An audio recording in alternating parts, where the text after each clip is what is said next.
এই তো আজকে বিকালে কিতা কিতা বানাইছি আপনাদের সাথে শেয়ার করলাম।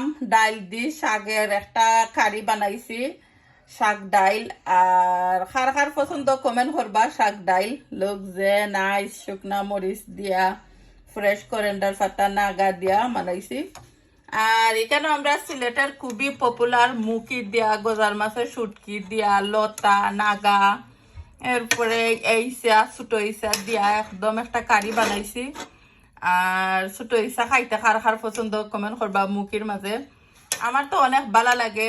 একটা আমরা সিলেটের খুবই পপুলার একটা শুটকির কারি।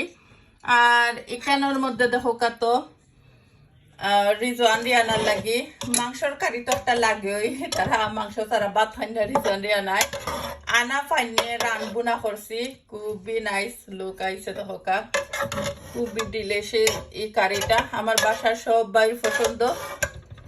আর যদি ভালো লাগে আমার ইউটিউব চ্যানেলটা সাবস্ক্রাইব করবা, সুভাষ ব্লগ ইউকে। আর যারা সাবস্ক্রাইব করে দিছো সুন্দর সুন্দর কমেন্ট করো, থ্যাংক ইউ এভরিওয়ান। আর এখানের মধ্যে দেখো কত ফ্রেশ, একদম ফ্রেশ ভাত রেডি করছি। এই তরকারি অকল খাইতে গেলে তো ফ্রেশ ভাত না হইলে মজা লাগতো না।